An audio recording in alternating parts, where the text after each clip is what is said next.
ለኢትዮጵያ ወጪና ገቢ ንግድ ከፍተኛ ሚና ከሚጫወቱ ተቋማት ውስጥ የኢትዮጵያ የባህር ትራንስፖርትና ሎጂስቲክስ አንዱ ነው። የ2018 በጀት ግማሽ ዓመት የስራ አፈጻጸም ግምገማ ያካሄደው የኢትዮጵያ የባህር ትራንስፖርትና ሎጂስቲክስ በተለያዩ ዘርፎች የተሻለ አፈጻጸም ማስመዝገቡ ተነስቷል። በተለይ ዘርፎቹ ወጫቸውን መቀነስና ገቢያቸውን ማሳደግ የቻሉበት ነው። ወደ 109% ከእቅዳችን በላይ ለመፈጸም በቅተናል። ሺፒንግ ሴክተሩ ወደ ታክስ በፊት ከ7 ቢሊዮን ብር በላይ ነው ትርፍ ሊያስመዘግብ የቻለው። በቀጣይም ኔክስት 6 ወራት ደግሞ ከዚህ የተሻለ አፈጻጸም ይኖራል ብዬ እጠብቃለሁ። አብዛኛው ዴስቲኔሽን በመኪና የሚጓጓዙበት የነበረው በባቡር እያመጣን የተወሰነ መዳረሻ የባቡር መዳረሻ ድረስ ከዛ በኋላ በመኪና በማጓጓዝ በመኪና ቢሄድ ሊወጣ የሚችለውን ወጪ ለማስቀረት ተችሏል።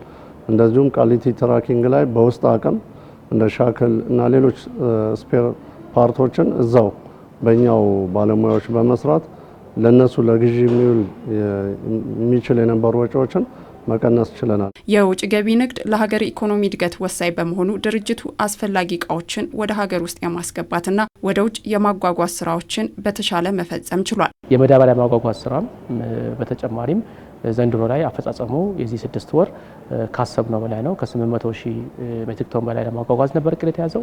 1.1 ሚሊዮን አካባቢ ነው የተጓጓዘው። መርከቦቻችን ከዲሜሬጁ ውጭ በሆነበት መንገድ አፈጻጸማችን ኤፊሺየንሲ በማሳደግ ጥሩ አፈጻጸም ሄደዋል።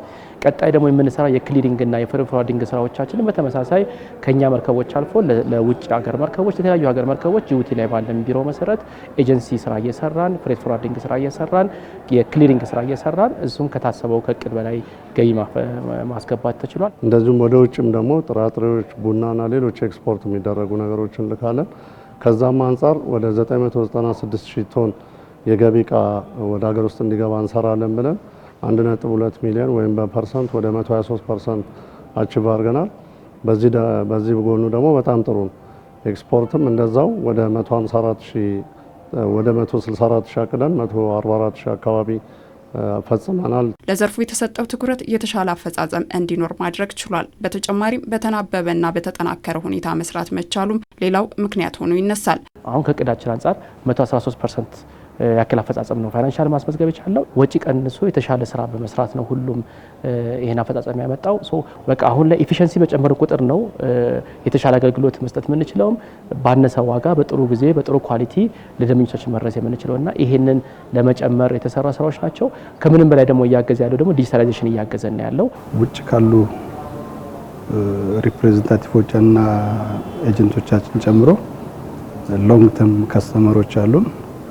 አብረናቸው የምንሰራ ሺፒንግ ካምፓኒዎች አሉ፣ ቻርተር የምናደርጋቸው አሉ፣ ፕላስ ደግሞ የመርከብ ባለቤቶች ነን እና እያንዳንዱ ሰራተኛ ይህን የተዘረጋውን ሲስተም ፋንክሽን እንዲያደርግ የራሱን እዛ ሲስተም ውስጥ እና ትልቁ እንትኑ ሲስተሙ ነው።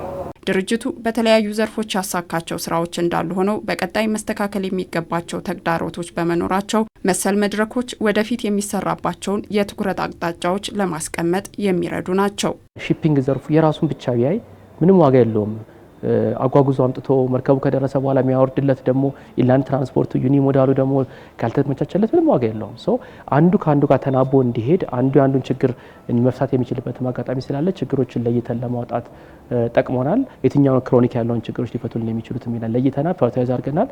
የለየናቸውን ችግሮች ደግሞ ተግባብተን ከእያንዳንዱ እዚህ ካለው የስራ ኃላፊ ጋር ተግባብተን የምንሄድ ስለሆነ ለቀጣይ 6 ወር አፈጻጸማችን ያለንን አሁን ካለንበት አፈጻጸም ለማሻሻል ነው። አሁን ከእቅዳችን አንጻር 113% ያክል አፈጻጸም ነው ፋይናንሻል ማስመዝገብ የቻለው። ይሄን በሚቀጥለው 6 ወር ላይ ግን ከዚህም በላይ ለመሄድ እንድንችል እና ልዩ ችግሮችን እንድንፈታም እርቶናል ብዬ አስባለሁ ይሄ መድረክ።